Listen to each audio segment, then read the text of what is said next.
हरे कृष्णा। भगवत गीता की इस वीडियो में हम शुरू करेंगे 18वें अध्याय का दूसरा श्लोक। जैसा कि आप देख सकते हैं ये शुरू हो रहा है श्री भगवान वाच। एक्चुअली 18वें अध्याय के पहले श्लोक में अर्जुन ने भगवान श्री कृष्ण से प्रश्न किया था कि आप मुझे त्याग और संन्यास इनका फर्क बताइए। अब भगवान उत्तर देना शुरू कर रहे हैं और कह रहे हैं कि भौतिक इच्छा पर आधारित कर्मों के परित्याग को विद्वान लोग संन्यास कहते हैं। यानी कि हमें उन कर्मों का परित्याग करना है जो भौतिक इच्छाएं पूरी करता है। सारे कर्मों के त्याग की बात नहीं की गई है। मैं फिर से रिपीट कर रहा हूं, ध्यान से इसको हमें पढ़ना है ताकि हम वो मतलब निकाल सकें जो भगवान कृष्ण ने कहा, जो प्रभुपाद जी ने एक्सप्लेन किया।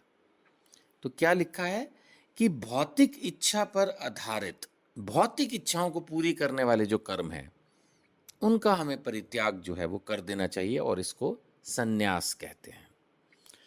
नेचुरली संन्यास तो फिर अंतिम स्टेज हो गई ना लाइफ की। अगर एक बार किसी ने संन्यास ही ले लिया तो फिर खत्म। अब तो जीवन सिर्फ भगवान की सेवा में है। लेकिन भगवान की सेवा में जाने का मतलब ये नहीं है कि हम कोई कर्म ही नहीं करेंगे, हम कोई खाना ही नहीं बनाएंगे, कहीं ट्रैवल ही नहीं करेंगे, किसी से बात ही नहीं करेंगे, है ना, कोई संपत्ति नहीं खरीदेंगे। ऐसा नहीं है। अगर एक सन्यासी भी भगवान की सेवा के लिए संपत्ति खरीद रहा है तो इसका मतलब ये नहीं कि अब वो क्या सन्यासी है जी, वो भी औरों की तरह खरीद रहा है या वो भी औरों की तरह। अब प्रसाद तो बनाएंगे ना भगवान के लिए, खाएंगे भी, नहीं तो जीवित कैसे रहेंगे, लेक्चर कैसे करेंगे। सन्यासी लोग बहुत ज़्यादा लेक्चर वगैरह करते हैं, वो कैसे हो पाएगा। तो सन्यासी का अर्थ ये नहीं है कि वो बिल्कुल नंग धड़ंग होकर सड़कों पे फिरना शुरू कर दे। भौतिक इच्छा नहीं होनी चाहिए, आध्यात्मिक इच्छाएं तो रहेंगी। भगवान की सेवा, भगवान के नाम का प्रचार, भगवान के उपदेशों का प्रचार, वो तो होगा ही ना। सो यही बात यहाँ सामने आ रही है कि भौतिक इच्छा पर आधारित कर्मों के परित्याग को विद्वान लोग संन्यास कहते हैं और समस्त कर्मों के फल त्याग को बुद्धिमान लोग त्याग कहते हैं। सो भगवान कह रहे त्याग तो हो गया कि आपने कर्म के फल छोड़ दिए, है ना। आप जो भी कर्म कर रहे हो उसके फल से आप अपने आप को कनेक्ट नहीं कर रहे हो, तो एक तरह से त्याग पहले स्टेज आई और उसके बाद फिर बिल्कुल कोई भी भौतिक इच्छा मन में ना रहे, वो फिर अंतिम स्टेज आ गई, फाइनल संन्यास, है ना। त्याग से शुरू होगा जीवन। आगे चलते हैं, तीसरे श्लोक पर पहुंचते हैं। अब यहाँ पर भगवान विद्वानों की बात कर रहे हैं, फिर अपनी बात भी करेंगे। भगवान कह रहे हैं कि कुछ विद्वान घोषित करते हैं, यानी कुछ विद्वान ऐसा कहते हैं कि समस्त प्रकार के सकाम कर्म को दोषपूर्ण समझ करके त्याग कर देना चाहिए। समस्त प्रकार के सकाम कर्म, जो कुछ भी फल की आशा से किए जा रहे हैं वो सारे ही छोड़ दो। किंतु अन्य विद्वान मानते हैं कि यज्ञ, दान और तपस्या इनको कभी नहीं त्यागना चाहिए। यानी एक तरह से भगवान ने खुद यहाँ पर दो हिस्से बना दिए। एक तो होता है जो कह रहा है कि सब कुछ छोड़ दो, सब कुछ खत्म करो, एनी सकाम कर्म आपको करना ही नहीं, कोई भी ऐसा काम करना ही नहीं जो फल की अभिलाषा हो। एक फिर भगवान कह रहा है कुछ अन्य विद्वान भी हैं जो यज्ञ, दान और तपस्या, वो कह रहे हैं इनको तो कभी मत छोड़ो, चाहे सकाम भाव से ही सही, लेकिन यज्ञ करो, दान करो, तपस्या करो, ये तो करना ही करना है। अब भगवान इसके बारे में भगवान कह रहे हैं मैं बताता हूं कि क्या है। चौथे श्लोक में हम पहुंचते हैं तो भगवान कह रहे हैं, हे भरत श्रेष्ठ, अब त्याग के विषय में मेरा निर्णय सुनो। ये भगवान की बड़ी अच्छी बात है कि भगवान जो कुछ भी कहते हैं सॉलिड कंक्लूजन के साथ कहते हैं, कोई कंफ्यूजन नहीं छोड़ते। सो हे भरत श्रेष्ठ, अब त्याग के विषय में मेरा निर्णय सुनो। हे नरशर्दुल, शास्त्रों में त्याग तीन तरह का बताया गया है। अब भगवान फिर से वही सात्विक, राजसी और तामसी विषयों को लेके जाने पर आगे जाएंगे डिटेल में, लेकिन उससे पहले भगवान एक बात कहते हैं 5वें श्लोक में बड़ा ही क्लियरली, कि चलो वो सब बातें मैं आपको बाद में बताऊंगा, पहले तो ये समझ लो कि यज्ञ, दान और तपस्या के कर्मों को कभी त्याग नहीं करना चाहिए, उन्हें अवश्य संपन्न करना चाहिए। निसंदेह यज्ञ, दान और तपस्या तो महात्माओं को भी शुद्ध करते हैं।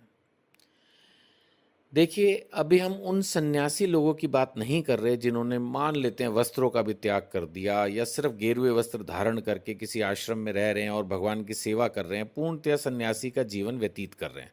मैं इतना बड़ा नहीं हूँ कि उनके जीवन के बारे में टिप्पणी करूँ कि उसकी ज़रूरत है, नहीं है, वो सही कर रहे हैं, क्या कर रहे हैं। मैं अभी हमारे जैसे जो साधारण जीव हैं, इस दुनिया में रह रहे हैं, व्यापार कर रहे हैं, नौकरी कर रहे हैं, या घर में बहनें माताएं हैं जो घर की सेवा कर रही हैं, उनमें से कुछ बाहर जॉब भी कर रही हैं, बिजनेस भी कर रही हैं, साधारण जनता के लोगों की अगर मैं बात करूं, तो मैं भगवान की इस इंस्ट्रक्शन से ये समझ पाया हूँ कि भक्ति में खुद को कितना भी उन्नत समझें, लेकिन यज्ञ करते रहें। पहले भी मैंने कहा है, यज्ञ प्रभुपाद जी ने एक्सप्लेन किया है, कलयुग का यज्ञ हरि नाम, यानी हरे कृष्ण कृष्ण कृष्ण हरे हरे, हरे राम राम राम हरे हरे। यानी कि हम अपने आप को भक्ति में कितना भी एडवांस समझ लें, हरि नाम लेना ना छोड़ें। हम भक्ति में खुद को कितना भी महान क्यों ना समझ लें, अगर हम कमा रहे हैं तो कुछ दान अवश्य करना है, समय का भी दान करना है, फिजिकल सेवाएं भी करिए, किसी संस्था में जाके किसी व्यक्ति की हेल्प करिए, हो सके तो प्रचार के लिए दान कीजिए, हो सके तो समाज के उत्थान के लिए, जैसे मैंने पहले भी कहा, किसी अस्पताल, स्कूल, जो है विधवा आश्रम और सन्यासी को का जो लोग आश्रम है, कहीं कोई पशुओं का पालन हो रहा है, कहीं तो दान करिए, बहुत ज़रूरी है। सो आपको हरि नाम भी लेना है, दान भी करनी है, और तपस्याएं, आपको पता है 17वें अध्याय में भगवान ने मन की तपस्या, वाणी की तपस्या, शरीर की तपस्या, सब पे चर्चा की है। तो हमें तपस्याएं भी करनी हैं। मतलब किसी भी स्टेज ऑफ लाइफ पे आपको ये नहीं सोचना कि बस अब मैं तो हो गया बिल्कुल भगवान के समतुल्य, अब मुझे तो ना कुछ करना जीवन में, मैं तो बस सिर्फ लोगों को उपदेश करूँगा, ना तो कोई दान करूँगा, ना कोई व्रत करूँगा, कोई तपस्या नहीं करूँगा, ना मैं कोई हरि नाम लूँगा, जरूरत ही नहीं है, मैं तो इतना ज्ञानी हो गया, लोग कह रहे हैं भाई वाह, आपके ज्ञान की तो कोई सीमा ही नहीं है। वैसी फालतू की कोई फीलिंग अपने मन में लाने की ज़रूरत नहीं है। भगवान ने क्लियर कर दिया, आप कितने भी अच्छे भक्त हो, महात्मा भी हो, तब भी आपको यज्ञ करना है, यानी हरि नाम करना है। अगर आप कमा रहे हो तो आपको अभी दान भी करने हैं और आपको तपस्याएं भी करनी हैं। जैसा मैंने कहा, 17वें अध्याय में शारीरिक तपस्या, मानसिक तपस्या और वाणी की तपस्या, ये तीनों तपस्याओं का वर्णन है, तो वो फॉलो करनी है। भगवान कह रहे हैं ये महात्माओं को भी शुद्ध बनाते हैं। So the message is clear, सब कुछ छोड़ दो, बेशक छोड़ दो, अगर बिल्कुल ही सन्यास की तरफ जा रहे हो, महात्मा बन चुके हो, सब कुछ त्याग कर दो, सब कुछ छोड़ दो, लेकिन तब भी यज्ञ दान तपस्या करते जाना है। That is the message.